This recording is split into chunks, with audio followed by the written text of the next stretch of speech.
हाँ बच्चों, हमने गॉस वैद्युत फ्लक्स और गॉस का नियम अभी तक पढ़ा था। ये दूसरा टॉपिक है और इस दूसरे टॉपिक में आप 4 पेज का मैटर हम आपको दे चुके हैं। आज और 4 पेज का मैटर देंगे और साथ ही साथ में 2 पेज का न्यूमेरिकल्स आपको देंगे। इसमें अब अगला आर्टिकल है गॉस के नियम के अनुप्रयोग, एप्लीकेशन ऑफ गॉस लॉस। देखिए, गॉस इस टॉपिक में एक तो आपको पढ़ा है इलेक्ट्रिक फ्लक्स, वैद्युत फ्लक्स। और वैद्युत फ्लक्स को किससे लिखते हैं? फाई से लिखते हैं। फाई मतलब जीरो बनाइए और एक परपेंडिकुलर रेखा खींच दीजिए, तो उसको क्या कहेंगे? फाई कहेंगे। पहला एप्लीकेशन है इसका, अनंत लंबाई के एक समान आवेशित सीधे तार के निकट वैद्युत क्षेत्र की तीव्रता। देखिए, ये अनंत लंबाई का तार है, दिया है PQ। PQ अनंत लंबाई का तार है और इससे बाहर किसी भी बिंदु पर, इससे बाहर किसी भी बिंदु P पर हमें वैद्युत क्षेत्र की तीव्रता ज्ञात करनी है। अब इसमें देखिए, तार के चारों तरफ वैद्युत क्षेत्र होगा। अब वैद्युत क्षेत्र और एरिया, इसका गुणनफल क्या कहलाता है? वैद्युत फ्लक्स कहलाता है। अब इस फिगर में देखिए, पॉइंट P पे एक छोटा सा एरिया दिखाया गया है, DA vector, area vector DA, छोटा सा क्षेत्रफल है और वैद्युत क्षेत्र भी उसी दिशा में दिखाया गया है। देखिए, इस तार के चारों तरफ वैद्युत क्षेत्र होगा, तो हमने ये L लंबाई का इसके बाहर देखिए चारों तरफ, ये कहलाता है गॉसिय पृष्ठ, गॉसियन सरफेस। ये सरफेस कहीं भी हो सकता है जहां तक इसका वैद्युत क्षेत्र होगा। जो तार में आवेश प्रवाहित हो रहा है या धारा प्रवाहित हो रही है, तो इसके चारों तरफ एक वैद्युत क्षेत्र उत्पन्न हो जाएगा। हमने ये देखा यहाँ पे कि इसके चारों तरफ हमने L लंबाई का गॉसिय पृष्ठ खींचा, इसको हमने डॉटेड लाइन से व्यक्त किया है। अब यहाँ पे देखिए, किसी भी तरफ आप जाइए तो वैद्युत क्षेत्र की तीव्रता देखिए E है। E की दिशा, ये जैसे पॉजिटिव चार्ज है कंडक्टर, तो क्षेत्र की दिशा बाहर की ओर होगी और स्मॉल क्षेत्रफल क्या है? DA। तो पहले आप देखिए इसमें, अच्छा E और DA दोनों एक ही दिशा में। अब यहाँ देखिए, क्षेत्रफल अवयव DA से होकर जाने वाला वैद्युत फ्लक्स DA से कितना होगा? देखिए, जब हम स्मॉल क्षेत्रफल के लिए लेंगे तब उसको हम लिखते हैं D फाई, और जब पूरे के लिए लेते हैं तब उसको फाई पढ़ते हैं। तो इसमें आप कंफ्यूज मत होइएगा। D फाई मतलब छोटे क्षेत्रफल के लिए वेरी स्मॉल एरिया। तो D फाई बराबर क्या होगा? E डॉट DA, और जब वेक्टर का साइन हटा देंगे तो ये हो जाएगा equal to EDA cos theta. Vector sign अगर हटाएंगे तो, अच्छा कॉस थीटा, चूंकि E और DA एक ही दिशा में है तो कॉस 0 कितना हो जाएगा? 1। थीटा हो गया 0 डिग्री, तो कॉस 0 इज 1। तो अब ये हो गया D फाई बराबर EDA।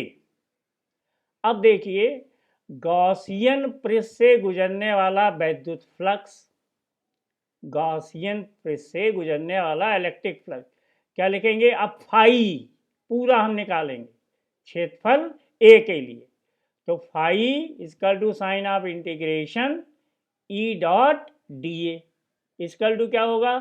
EDA integration EDA। अब यहाँ पे ये बड़ा E चूंकि कांस्टेंट है, वैद्युत क्षेत्र नियत है, एक निश्चित वैद्युत क्षेत्र, तो इंटीग्रेशन किसका होगा? DA का होगा। तो इसको लिखेंगे E sign of integration D ए।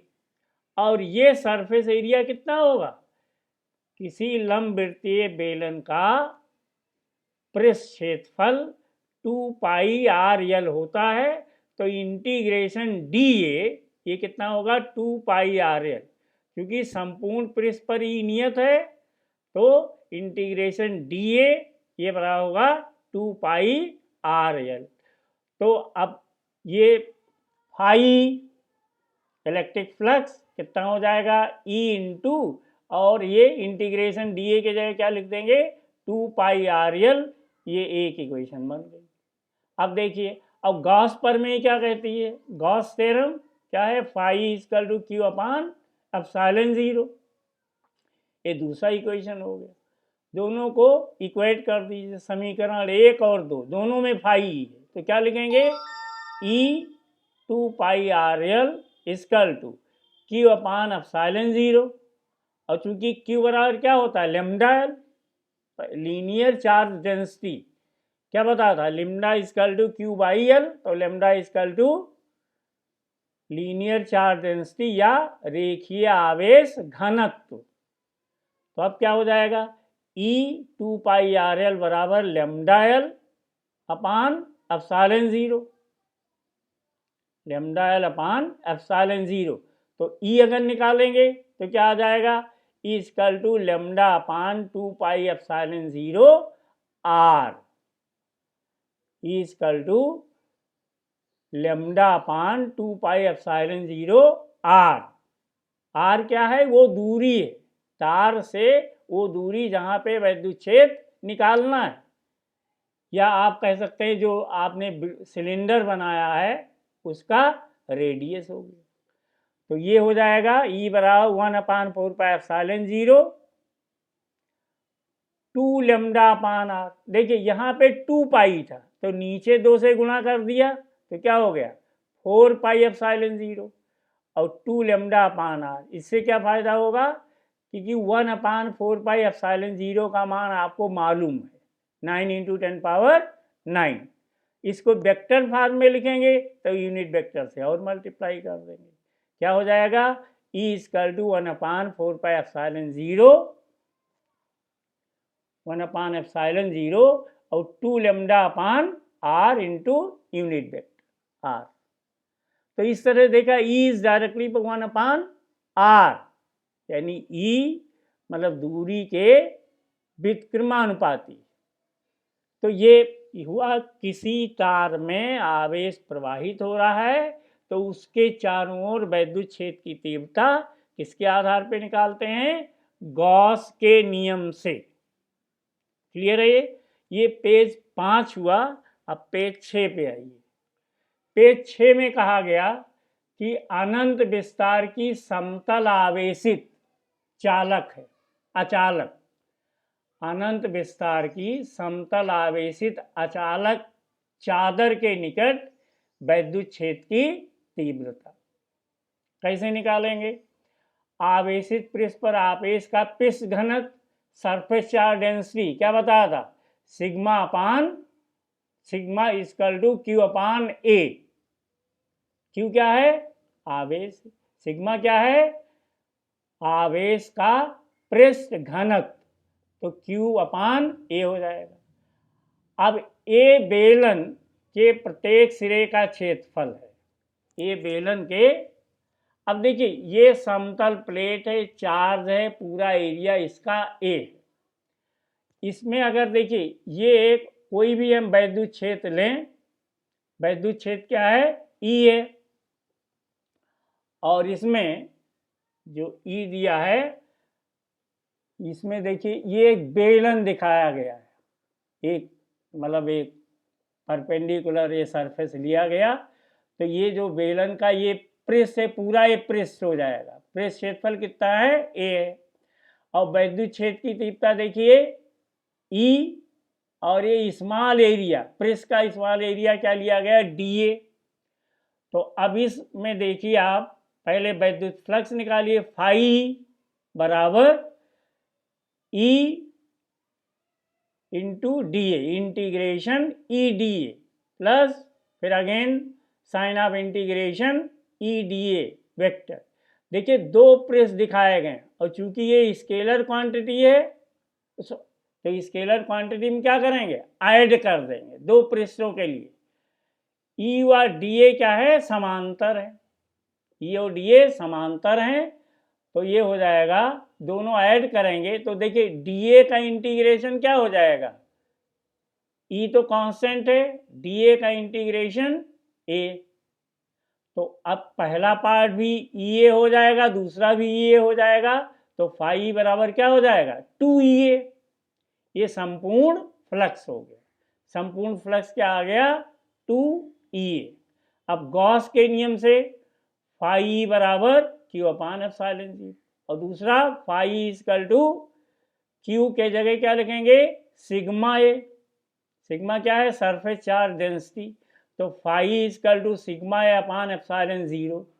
समीकरण 1 और 2 से देखिए 2EA बराबर sigma A upon epsilon zero, तो ई बराबर क्या हो जाएगा, सिग्मा अपान 2 एप्सिलॉन जीरो। ये फार्मूला हो गया। किसी समतल आवेशित अचालक चादर के निकट वैद्युत क्षेत्र की तीव्रता ई बराबर सिग्मा अपान एप्सिलॉन जीरो। अगला है आवेशित चालक के ठीक बाहर वैद्युत क्षेत्र की तीव्रता। देखिए ये आवेशित चालक है, ये दिखाया गया फिगर में, और ये कौन सा चार्ज है, पॉजिटिव चार्ज है, ठीक है। यहाँ पे कोई पॉइंट पी लिया गया, तो देखिए इसके दो प्रेस हैं, प्रेस 1 एंड 2। अच्छा, पॉजिटिव चार्ज में वैद्युत क्षेत्र की तीव्रता किधर होती है, प्रेस से बाहर की ओर, और निगेटिव में प्रेस की ओर। चूंकि ये आवेशित चार्ज पॉजिटिव चार्ज है, तो वैद्युत क्षेत्र की तीव्रता पॉइंट पी पे देखिए, एक तो पहला प्रेस है, इसकी वजह से E1, दूसरा प्रेस है, इससे भी बाहर की ओर होगी, तो ये हो जाएगा E2। यानी इस बिंदु P पर वैद्युत क्षेत्र की तीव्रता E बराबर क्या हो जाएगा, E1 प्लस E2। अच्छा, E1 अभी ऊपर आपने निकाला, E1 बराबर सिग्मा अपान 2 एप्सिलॉन जीरो, और E2 बराबर फिर सिग्मा अपान 2 एप्सिलॉन जीरो। बिंदु P पर वैद्युत क्षेत्र की तीव्रता क्या हो जाएगा, E equal to E1 plus E2, vector sum of E1 plus E2, तो E बराबर क्या हो जाएगा, sigma upon 2 epsilon zero plus sigma upon 2 epsilon zero. तो देखिए ये दोनों वैल्यू सेम है, तो इसका 2 टाइम्स हो जाएगा, 2 टाइम्स मतलब E बराबर हो जाएगा 2 सिग्मा अपान 2 एप्सिलॉन जीरो, तो 2 2 कट जाएगा, क्या बचेगा, E equal to sigma upon epsilon zero. तो आवेशित चालक के ठीक बाहर वैद्युत क्षेत्र की तीव्रता E बराबर सिग्मा अपान एप्सिलॉन जीरो, ये हो जाएगा। तो ये छठा पेज हुआ इस टॉपिक। उसके बाद इसमें आइए पेज नंबर 7। पेज नंबर 7 कहा गया समान पृष्ठ घनत्व के धन तथा ऋण आवेशित समांतर अचालक प्लेटों के बीच तथा बाहर वैद्युत क्षेत्र की तीव्रता, ये हमें निकालनी। तो यहां पर आप देखिए ये दो प्लेट हैं, एक पे पॉजिटिव चार्ज है, एक पे निगेटिव चार्ज। अब मिडिल पॉइंट P पर आइए, P पे देखिए वैद्युत क्षेत्र की तीव्रता की दिशा क्या होगी। देखिए पॉजिटिव चार्ज है तो इस प्लेट से बाहर की ओर होगी, मतलब इससे दूर E1, E1 इसके बाहर की ओर दिखाया गया।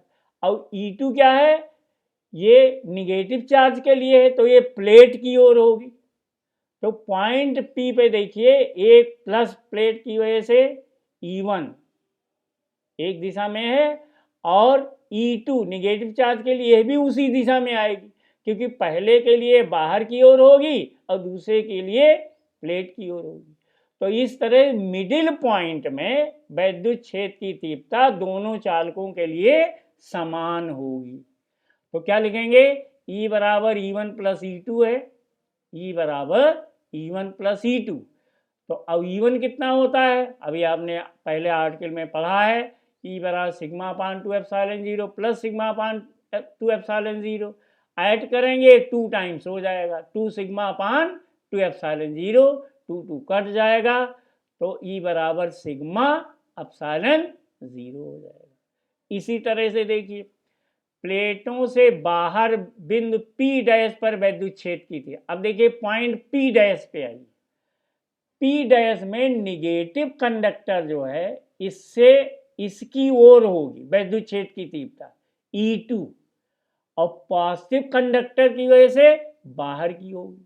तो पी डैश पर वैद्युत क्षेत्र की तीव्रता विपरीत दिशा में होगी। पी डैश पर चूंकि दोनों प्लेट के कारण वैद्युत क्षेत्र की तीव्रता विपरीत दिशा में, तो यहां भी लिखेंगे E बराबर vector E1 plus vector E2। अब वेक्टर का साइन हटाएंगे तो दोनों अपोजिट डायरेक्शन में है, तो क्या हो जाएगा E बराबर E1 माइनस E2। चूंकि दोनों E बराबर sigma upon 2 epsilon 0 minus sigma upon 2 epsilon 0, तो ये कितना हो जाएगा 0 हो जाएगा। तो अगर एक पॉजिटिव है एक निगेटिव है तो मिडिल में तो होगा, जो मध्य बीच में निकालेंगे E बराबर सिग्मा अपान एप्सिलॉन 0 और बाहर अगर निकालेंगे तो E बराबर 0। इसके बाद फिर ये अगला आर्टिकल है, एक समतल रूप से आवेशित गोलीय आवेश के कारण वैद्युत क्षेत्र की तीव्रता। ये सब एप्लीकेशन ही है, गॉस लॉ के एप्लीकेशन ही है। एक समतल रूप से आवेशित गोलीय आवेश के कारण वैद्युत क्षेत्र की तीव्रता। देखिए ये गोलीय आवेश दिखाया गया है, गोलीय आवेश जो अंदर वाला जो सर्किल है, ठीक है। और इसकी त्रिज्या कितनी है, कैपिटल आर है, इसकी त्रिज्या कैपिटल आर है। इसके बाद देखिए एक बाहर एक गोला दिखाया गया है, इसको हालांकि डॉटेड लाइन से दिखाना चाहिए। तो अच्छा, इस जो अंदर वाला गोला है जिसकी त्रिज्या कैपिटल आर है, इस पे प्लस आवेश दिया गया है, तो इसके चारों तरफ वैद्युत क्षेत्र होगा। अब एक इस बीच जिसकी त्रिज्या आर है, इसके बाहर एक गोलीय पृष्ठ और बनाया गया है। ये एक्चुअली इसको डॉटेड लाइन से बनाना है, जो सबसे बाहर वाला है, और ये कहलाता है गॉसीय पृष्ठ। अच्छा, गॉसीय पृष्ठ चालक के बाहर भी है और अंदर भी। अंदर का देखिए डॉटेड लाइन दिखाया गया है और सबसे बाहर का भी डॉटेड लाइन है, और बीच में एक कंटिन्यूअस सर्किल है, मतलब ये डॉटेड लाइन नहीं है, इसकी त्रिज्या आर है। अब यहाँ पर हमें देखिए इस गोलीय आवेश के बाहर निकालना है वैद्युत क्षेत्र की तीव्रता P पर, और दूसरा कहाँ पे निकालना है, दूसरा इसके अंदर P डैश पे निकालना है। बाहर पॉइंट P पर गोलीय आवेश से बाहर, फिर हम पृष्ठ पे निकालेंगे, पृष्ठ पर वैद्युत क्षेत्र की तीव्रता क्या होगी, फिर गोलीय आवेश के भीतर P डैश पे वैद्युत क्षेत्र की तीव्रता। मतलब 3 डेरिवेशन इसमें करने हैं। तो अब यहां पे देखिए ये सबसे पहले बाह्य बिंदु पर, बाह्य बिंदु पर देखिए ये स्मॉल एरिया दिखाया गया, DA वैद्युत क्षेत्र की तीव्रता E दिखाई गई, और पॉइंट A P दिखाया गया। पॉइंट P पर वैद्युत क्षेत्र की तीव्रता निकालनी है, तो पहले हम D फाई निकालें, वैद्युत फ्लक्स कितना, DA से कितना वैद्युत फ्लक्स जाएगा, DA बराबर E डॉट DA, ठीक है। तो ये लिखेंगे EDA cos थीटा, और cos थीटा कितना है, cos 0, तो ये हो जाएगा EDA हो जाएगा, ठीक है। अब ये इसके बाद 8वें पेज पे आइए। 8वें पेज पे संपूर्ण गॉसीय पृष्ठ से होकर जाने वाला वैद्युत फ्लक्स क्या लिखेंगे, फाई। स्मॉल के लिए निकालते हैं, small area, very small area, तब डी फाई लिखते हैं। संपूर्ण के लिए क्या लिखेंगे, फाई, तो क्या लिखेंगे, sign of integration for close surface. ये गोला बना दिया यानी क्लोज बंद सरफेस के लिए है, ई डॉट डी ए, ये हो जाएगा ई डॉट डी ए, इसका इंटीग्रेशन इक्वल टू ई और इंटीग्रेशन डी ए। अब गोलीय पृष्ठ का इंटीग्रेशन, डी ए का इंटीग्रेशन क्या होगा, गोलीय पृष्ठ का पृष्ठ क्षेत्रफल ये होता है 4 पाई आर स्क्वायर। अब देखिए फाई बराबर क्या हो गया, ई तो था ही, और इंटीग्रेशन डी ए के जगह 4 पाई आर स्क्वायर, ये समीकरण 1 हो गया। गॉस के नियम से फाई बराबर क्यू अपान एप्सिलॉन 0, ये इक्वेशन 2 हो गया। दोनों को इक्वेट कर दो, E 4 pi R square equal to Q upon epsilon 0, ये लिख दिया। तो ई कितना आ गया, 1 upon 4 pi epsilon 0 Q upon R square. तो हम ये भी कह सकते हैं ई समानुपाती 1/r स्क्वायर हो जाएगा। फिर आपने पढ़ा सरफेस चार्ज डेंसिटी, पृष्ठ आवेश घनत्व सिग्मा बराबर चार्ज बटे एरिया। तो चार्ज क्यू और एरिया 4 पाई आर स्क्वायर, तो क्यू कितना हो जाएगा, क्यू हो जाएगा 4 पाई आर स्क्वायर सिग्मा। तो इस फार्मूले में क्यू के जगह क्या रख दें, 4 पाई आर स्क्वायर सिग्मा रख दें। तो ई बराबर 1 upon 4 pi epsilon 0 4 pi R square sigma upon small R square. तो ये कितना हो जाएगा, ई बराबर, अब देख 4 पाई से 4 पाई कट गया, तो सिग्मा अपान एप्सिलॉन 0 और R square, capital R square बटे स्मॉल आर। ये आवेशित गोलीय चालक के बाहर निकालना है, और ये ई क्या आया, sigma upon epsilon 0 R square बटे आर स्क्वायर। अब देखिए यहाँ पे गोलीय कोश के पृष्ठ पर, तो गोलीय पृष्ठ पर क्या है, केंद्र से गोलीय पृष्ठ की दूरी कितने दिखाएगी, कैपिटल आर। पहले कितना दिखाया गया था, स्मॉल आर। तो अब यहाँ इस फार्मूले में जो चार्ज आया आपका, ई बराबर 1 अपान 4 पाई एप्सिलॉन 0 और Q upon capital R square.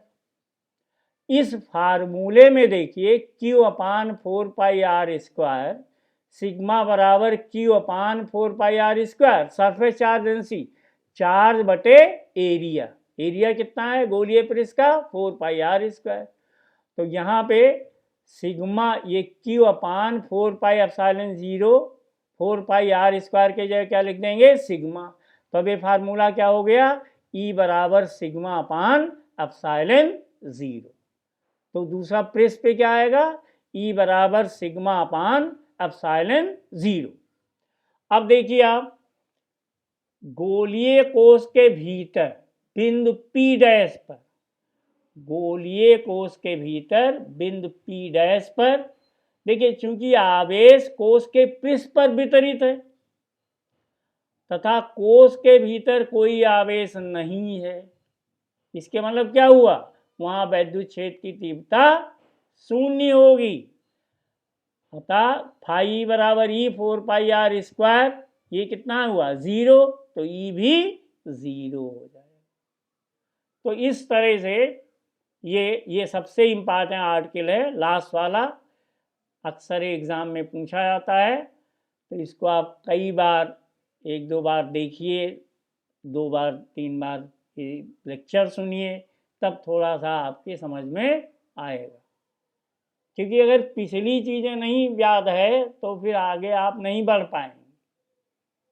अब हम इसमें थोड़ा स्टार्ट करेंगे, कुछ न्यूमेरिकल कुछ बच्चों ने पूछा था, और वो पहले टॉपिक का न्यूमेरिकल है। पहले टॉपिक मतलब इलेक्ट्रिक फील्ड और कूलम्स लॉ का न्यूमेरिकल है। तो कुछ 2-3 न्यूमेरिकल्स हैं, हम उसको भी डिस्कस किए ले रहे हैं। यहाँ पे हमने इसके भी सीट भेज दिए हैं, थोड़ा समझ लीजिएगा, कैलकुलेशन अपने आप करें। तो इसमें जो है ये न्यूमेरिकल नंबर 15 कई बच्चों ने पूछा था। ये न्यूमेरिकल क्या है, पहले न्यूमेरिकल समझिए फिर उसका सॉल्यूशन समझिए। ये क्वेश्चन नंबर 15 है कि 2 धूल के कण हैं जिनके बीच की दूरी 1 मिलीमीटर है। 2 धूल के कण जिनके बीच की दूरी 1 मिलीमीटर है। ये दोनों कण आवेशित हैं, और कितना आवेश है, ये हमको निकालना है, इस पे इलेक्ट्रॉन की संख्या। ये दोनों कितने बल से प्रतिकर्षित करते हैं? F बराबर 4 × 10⁻⁵ न्यूटन से। दोनों के बीच की दूरी 1 मिलीमीटर, मतलब 10⁻³ मीटर। अब Q1 मान लीजिए Q है, तो Q2 कितना होगा? 4Q। क्वेश्चन ये कह रहा है कि एक दूसरे से 4 गुना आवेश है, तो Q1 बराबर Q और Q2 बराबर 4Q। और इलेक्ट्रॉनिक चार्ज दिया है E बराबर 5/3 10⁻⁹ कूलम। हालांकि ये चार्ज 1.6 10⁻⁹ लिखते हैं, लेकिन इसमें दिया है E बराबर 5/3 10⁻⁹ कूलम। अब देखिए कूलम का बल निकालो पहले। कूलम का नियम लगाओ, F बराबर 1/4πε0 Q1 Q2 अपान R स्क्वायर। तो 1/4πε0 का मान कितना होता है? 9 × 10⁹। Q1 के जगह Q और Q2 के जगह 4Q, एक दूसरे का 4 गुना, और दूरी है 10⁻³ का होल स्क्वायर। ये सॉल्व करो तो यहाँ F रखो, 4 × 10⁻⁵ इसकल 9 × 10⁹ इंटू 4Q स्क्वायर बटे 10⁻⁶। अब हमें यहाँ क्या निकालें? Q स्क्वायर निकालें। Q स्क्वायर क्या हो जाएगा? ये 10⁻⁵ और 10⁻⁶ और इंटू 4, ये 4 और 4 कैंसिल कर दिया, तो ये आ गया 10⁻11 अपान 9 × 10⁻9। ये 10⁻11 नीचे ले जाओ तो प्लस हो जाएगा, तो 11 9 20। तो Q स्क्वायर बराबर 1/9 × 10⁻20। तो Q कितना हो जाएगा? इसका वर्गमूल हो जाएगा, 1/9 × 10⁻20। तो ये कितना हो गया? 1/3 × 10⁻10 हो गया। 1 का वर्गमूल 1, 9 का 3, 10⁻20 का 10⁻10। अब देखो आप Q1 बराबर क्या है? Q, और Q बराबर क्या होगा? NE, यानी या N1E कर दीजिए, तो N1 बराबर Q/E। तो Q कितना आया? 1/3 × 10⁻9, और E कितना दिया है? 5/3, नीचे 5 लिखा, ऊपर 3 आ गया 10⁻⁹। तो ये N1 आ गया 10⁻9/5, या लिख सकते हैं 10 × 10⁸/5, ये होगा 2 × 10⁸ कूलम, सॉरी इतने इलेक्ट्रॉन्स। और दूसरे पे कह रहा है इसका 4 गुना है, तो इसको 4 से गुणा कर दो, तो N2 कितना हो जाएगा? 8 × 10⁸ इलेक्ट्रॉन्स हो जाएगा। ठीक है, अगला क्वेश्चन है, देखिए क्वेश्चन नंबर 11। ये भी कुछ बच्चों ने पूछा था, जो मैंने न्यूमेरिकल भेजे थे आपको। ये कह रहा है कि 2 अल्फा कण हैं, ये अल्फा कण दिखाया गया, और इनके बीच की दूरी 0.1 एंगस्ट्रॉम। इसको किस में बदल लें? मीटर में। तो 10⁻⁻10 से मल्टीप्लाई कर दें, तो -10 ये और 0.1 ये, तो 10⁻11 मीटर दूरी हो गई। अल्फा कण पे आवेश कितना होता है? +2E, 2 इलेक्ट्रॉन के बराबर, प्लस में चार्ज होता है। तो ये 2 × 1.6 10⁻19 कितना हो गया? 3.2 × 10⁻19 कूलम। अल्फा कण का द्रव्यमान क्या होगा? 6.6 10⁻27 की, ये दिया हुआ है अल्फा कण का द्रव्यमान।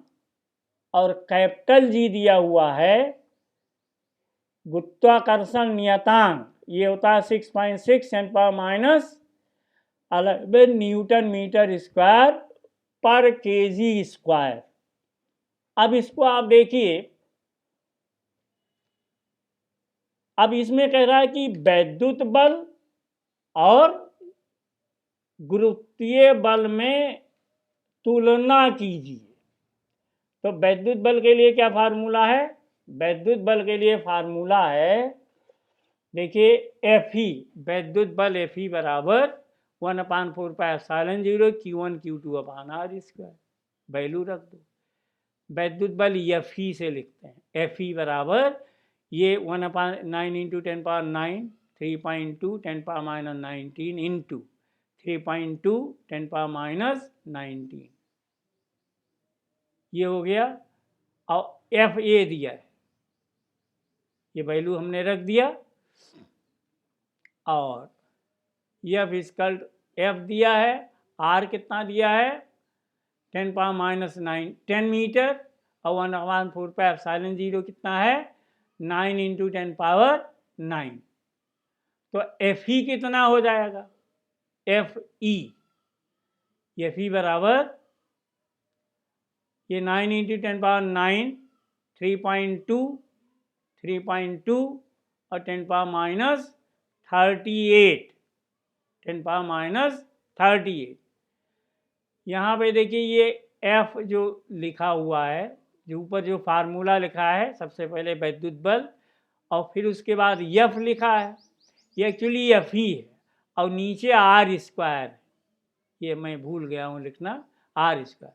तो आप सीधे एफ ही पे ही लिखिए, एफ ही बराबर जो तीसरी चौथी लाइन में एफ ही बराबर 9 × 10⁻⁹, ये वैल्यू हो गई। अब गुरुत्वाकर्षण बल फर्स्ट ईयर में पढ़ा होगा, दो द्रव्यमानों के बीच लगने वाला बल उनके द्रव्यमानों के गुणनफल के अनुक्रमानुपाती, बीच की दूरी के वर्ग के व्युत्क्रमानुपाती होता है। तो एफ जी हो जाएगा, कैपिटल जी कितना होता है 6.67 10⁻⁻11 × 6.6 × 10⁻⁻27, एक अल्फा का द्रव्यमान, ये दूसरे का द्रव्यमान बटे 10⁻⁻20, ये एफ जी आ जाएगा।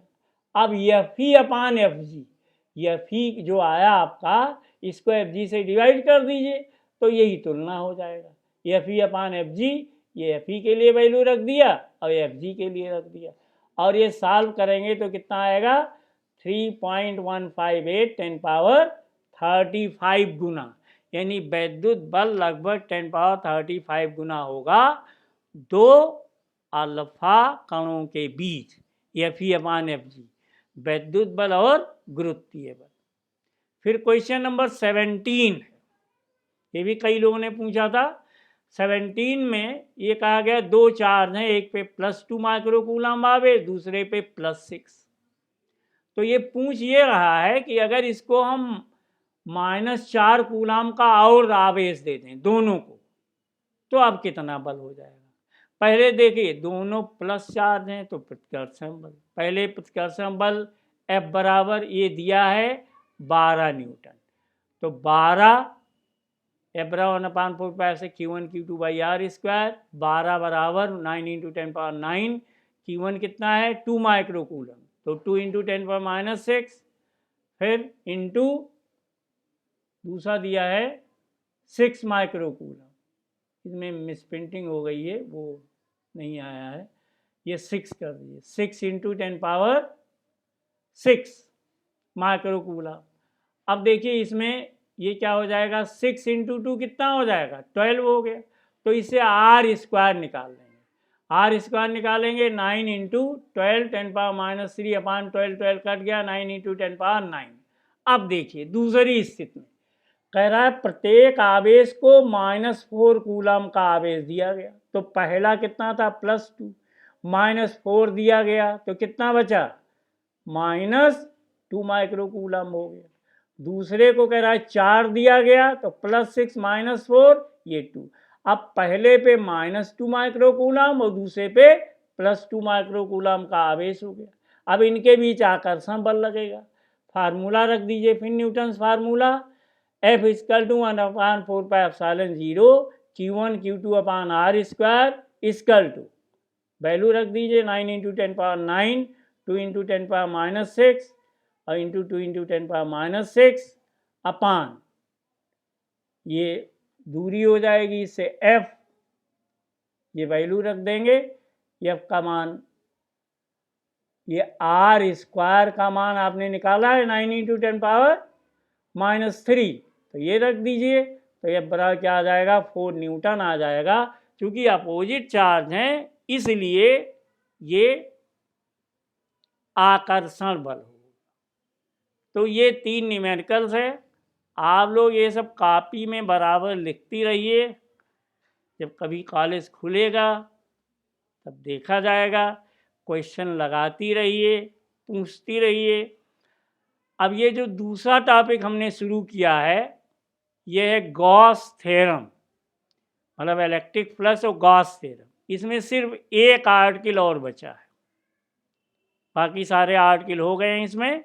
उसको हम कल आपको देंगे, कल ही आपको न्यूमेरिकल भी दे देंगे कुछ हिंट के साथ, न्यूमेरिकल भी भेज देंगे और हिंट के साथ ये भी कर लीजिए। लेकिन आप लोग इसको बराबर रेगुलर रोज़ का रोज़ पढ़ती रहिए। अगर रोज़ का रोज़ नहीं पढ़ेंगी तो समझ में नहीं आएगा कुछ, इसलिए ये ज़रूरी है।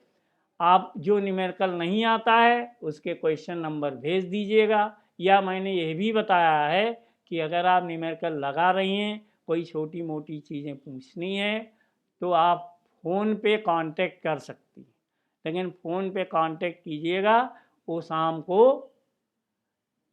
के ही टाइम कीजिएगा, इवनिंग टाइम। तो इसलिए ये दूसरा टॉपिक भी कल ख़त्म हो जाएगा।